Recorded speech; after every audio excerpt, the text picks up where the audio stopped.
नमः सवित्रे जगदेकचक्षुषे जगत्प्रसूतिस्थितिनाशहेतवे त्रयीमयाय त्रिगुणात्मधारिणे विरिञ्चि नारायण शङ्करात्मने ततो युद्धपरिश्रान्तं समरे चिन्तया स्थितं रावणं चाग्रतो दृष्ट्वा युद्धाय समुपस्थितम् दैवतैश्च समागम्य द्रष्टुमभ्यागतो रनुपागम्याब्रवीत् राममगस्त्यो भगवान् ऋषिः राम राम महाबाहो शरुगुह्यं सनातनं येन सर्वानरीन् वत्स समरे विजयिष्यसि आदित्या हृदयं पुण्यं सर्वशत्रुविनाशनं जयावहं जपे नित्यम् अक्षय्यं परमं शिवम्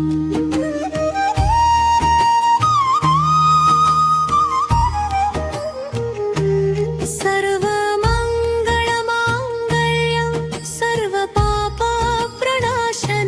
चिन्ताशोकप्रशमनम् आयुर्वर्धनमुत्तमम्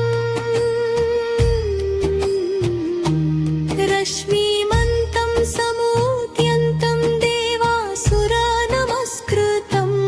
पूजयस्व विवस्वन्तं भास्करं भुवनेश्वरम्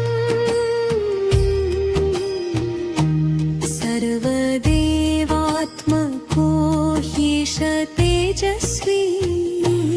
रश्मिभावनः एष देवासुरगणान् लोकान् पाति गभस्तिभिः एष ब्रह्मा च विष्णुश्च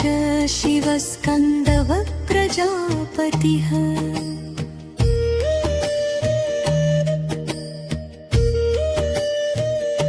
महेन्द्रो धनदः आलोयमः सोमो ह्यपाम्पतिः पितरो वसवः साध्या ह्यश्विनौ मरुतो मनुः वायुर्वह्निः प्रजा प्राणः ऋतुकर्ता प्रभाकरः आदित्यः सविता सूर्यः खगः पूषा गभस्तिमान् सुवर्णसदृशो भानुः हिरण्यरेता दिवाकरः हरिदश्व सहस्रार्ची सप्तसप्तिर्मरीचिमा तिमिरोन्मथनः शम्भुः त्वष्टमार्ताण्डकोऽमृषुमान् हिरण्यगर्भः शिशिरः तपनो भास्करो रविः अग्निगर्भोदितेः पुत्रशङ्खः शिशिरनाशनः व्योमनाथस्तमो भेदी रुक्यजुः सामपारगः घनावृष्टिरपामित्रः विन्ध्यवीथी पवङ्गमः आतपी मण्डली मृत्यु पिङ्गलः सर्वतापनः कविर्विश्वो महातेजारकः सर्वभवोद्भवः नक्षत्रग्रहताराणामधिपो विश्वभावनः तेजसामपि तेजस्वी द्वादशात्मर्हमोऽस्तु ते नमः पूर्वाय गिरये पश्चिमायात्रये नमः ज्योतिर्गणानां पतये दिनाधिपतये नमः जयाय जयभद्राय हरयश्वाय नमो नमः नमो नमः सहस्रंशोऽदित्याय नमो नमः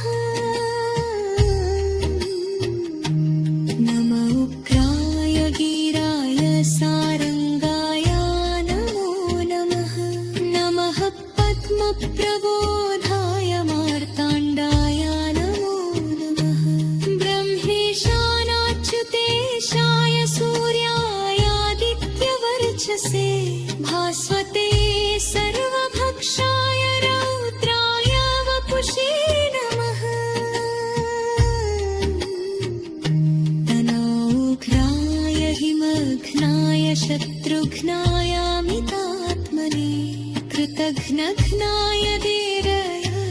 ज्योतिषां पतये नमः तप्तचामीकराभाय वह्नये विश्वकर्मणे नमस्तमोऽभिनिघ्नाय रवये लोकसाक्षिणे नाशयत्येष वैभूतं तदेव सृजति प्रभुः पायत्येष तपत्येष वर्षत्येष गभस्तिभिः